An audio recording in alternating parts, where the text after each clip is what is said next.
Bonjour et bienvenue à vous. Si vous tombez sur cette vidéo par accident, vous faites très bien. Dans cette vidéo, je vous apprendrai pas à pas comment réussir à ouvrir un fichier de type DXF sur Arc Map 10.8, ensuite sur Google F Pro. Donc, restez jusqu'à la fin pour voir la procédure détaillée que nous allons pratiquer ensemble. Le fichier de type DXF que nous allons manipuler est celui-ci. On peut bien voir, il est à ce niveau-là. Donc, ab.dxf. Donc, c'est le fichier ici que nous allons manipuler ensemble. Commençons par accéder à Arc Map. J'ai ici la version 10.8. La première étape lorsque nous sommes sur Arc Map, c'est de pouvoir paramétrer l'environnement de travail. Pour ce faire, vous viendrez dans l'option ici, Layers. Vous faites un clic droit sur Layers. Ensuite, Propriétés. Ici dans Properties, vous cliquez là-dessus. Et qui vous donne la possibilité d'accéder à cette fenêtre-là. Et dans cette fenêtre-là, vous allez rechercher l'option Coordinator System. Donc, vous cliquerez sur l'option Coordinator System. Si cela est fait, vous avez la liste des systèmes de coordonnées disponibles qui est là. Cette liste que vous voyez à présent est une liste filtrée, c'est-à-dire ce sont les favoris que j'ai créés. Vous pouvez à votre niveau créer des favoris pour permettre la recherche rapide. Donc ici, dans la liste de mes favoris, j'ai ici la coordonnée que je souhaite utiliser. Autrement, la projection que je souhaite utiliser. Donc, vous ferez votre choix parmi la liste proposée. Ici, les coordonnées projetées sont là. Voilà, vous allez avoir une liste exhaustive des projections disponibles. Moi, je choisis la projection ici WZ du 84 8e zone 29 Nord. Lorsque cela est fait, je fais appliquer et je fais OK.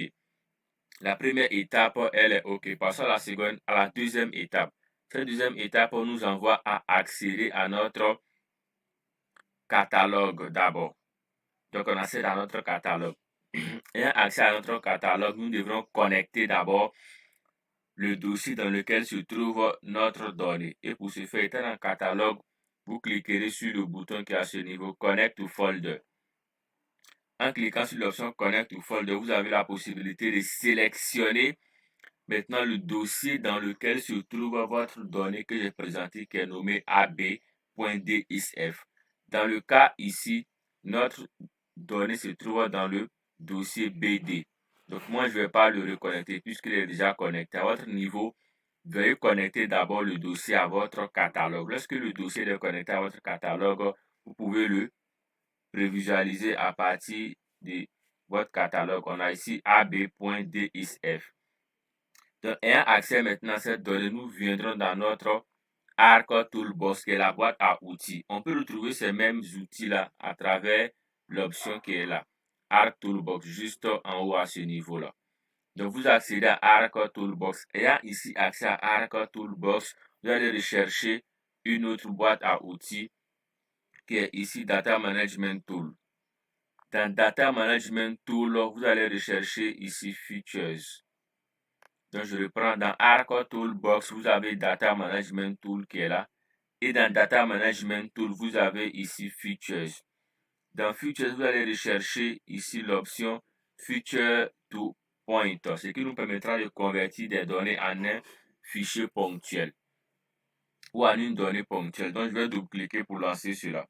Et lorsque cela est lancé, vous viendrez cliquer ici sur l'icône du dossier pour récupérer votre donnée ponctuelle. Autant pour votre fichier DXF.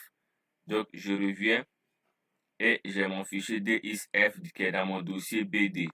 Donc, je vais le récupérer. Il est à ce niveau-là. ab.dxf. Lorsque je le sélectionne, je fais Add.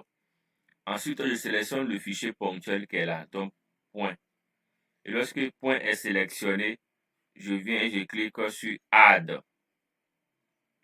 Ayant maintenant cliqué sur Add, automatiquement, j'ai accès à cette fenêtre-là avec le nom du fichier en sortie que je dois spécifier. Vous pouvez lui donner un nom par défaut si vous le souhaitez. Moi, je vais pas le faire dans ce cas présent. Donc, lorsque vous accédez à cette étape-là, vous faites simplement OK. Ayant fait OK, vous allez voir qu'il va charger quelques instants ici avant de créer le fichier. Et le fichier ponctuel, il est créé. on peut le voir à ce niveau-là. Donc, cette deuxième étape, elle est OK. Ou disons la troisième étape, elle est OK.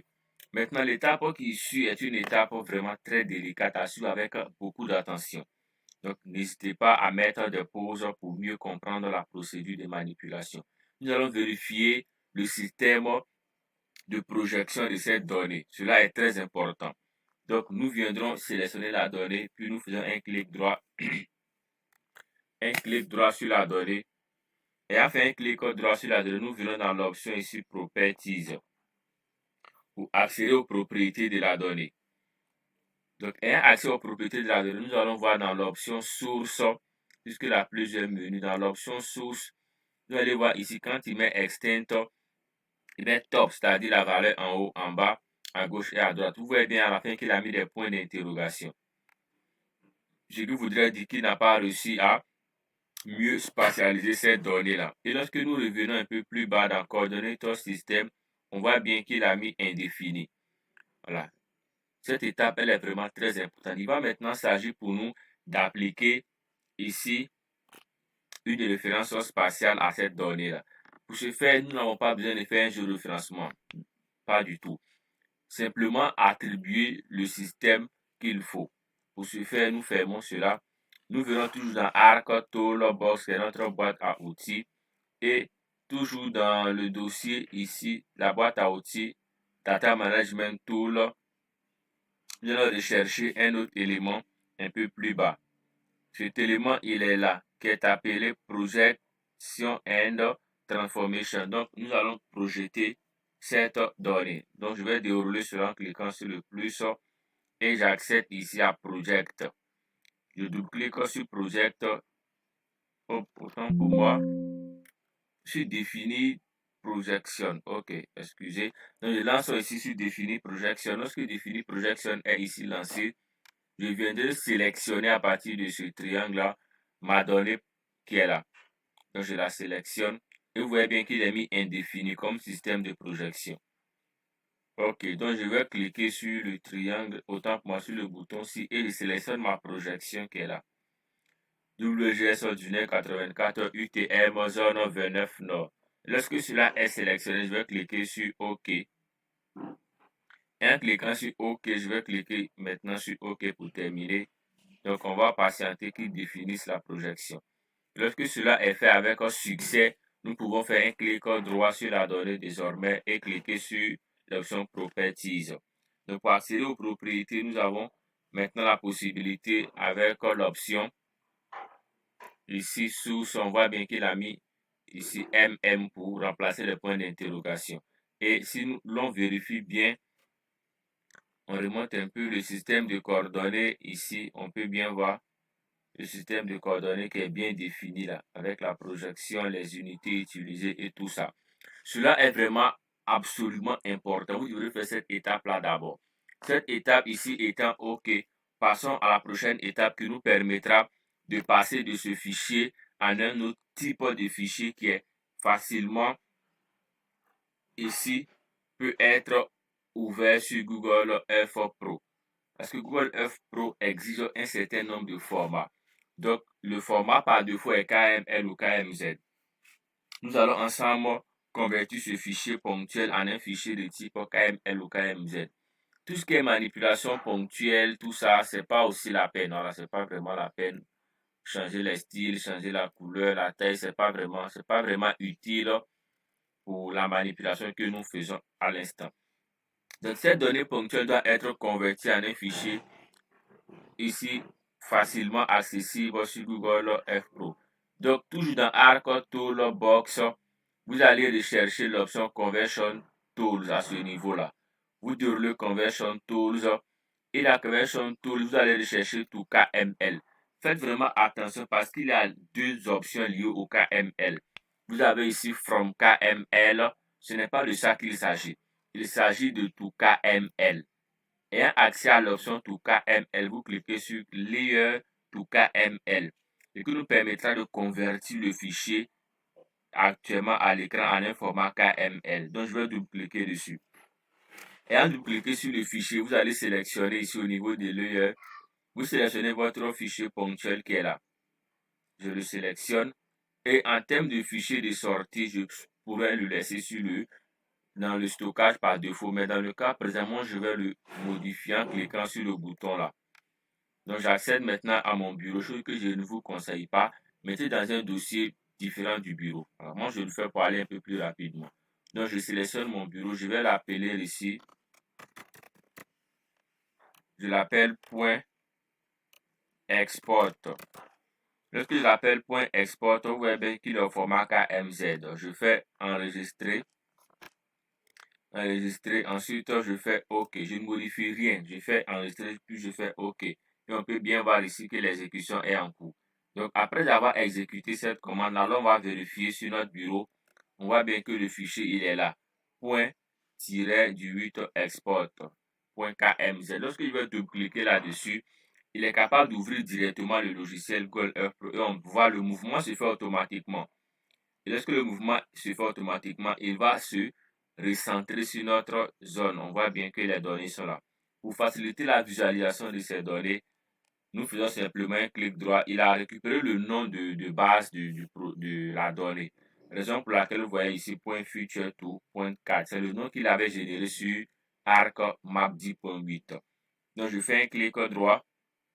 Ensuite, je fais propriété, ce qui me permet d'accéder aux propriétés de la donnée sur Google Earth Pro. Ensuite, j'ai plusieurs options. Je vais m'intéresser aux options ici, style, couleur. Donc ici, on a une couleur en noir. Si je souhaite avoir une couleur, par exemple, en blanc, cela est possible. Je choisis le blanc par rapport à la zone d'étude, voilà. Et lorsque le blanc il est sélectionné, vous avez l'échelle ici. On peut augmenter la taille. Les icônes, on peut ici cliquer là et choisir la couleur des icônes. On peut aussi augmenter la taille si cela nous convient. Lorsque je fais OK, vous allez voir que les données sont présentes là. Mais si on souhaite changer le style, on voit bien qu'on a des données en point. Si on veut d'autres types de styles, on peut accéder aux propriétés toujours. Dans cette option-là, ce bouton, si on peut cliquer là-dessus, et il y a plusieurs autres modèles. Voilà, je souhaite choisir ce modèle-ci. Vous voyez bien que automatiquement les points sont là, ou bien celui-ci, ou bien celui-ci. À vous de faire le choix selon le modèle que vous souhaitez. Vous pouvez changer sa couleur. Vous pouvez changer aussi le shell, changer l'opacité, tout ça, vous faites OK et ensuite OK. Donc voici ici nos données en format KMZ qui est sur notre logiciel Google Earth Pro. Et on peut ici faire des rotations si l'on souhaite pour mieux voir notre environnement. OK, donc voici en quelques clics de façon très structurée comment on réussit à passer d'un fichier DXF à ArcMap, ensuite à Google Earth Pro pour prévisualiser l'état de notre terrain. À très bientôt et prenez soin de vous.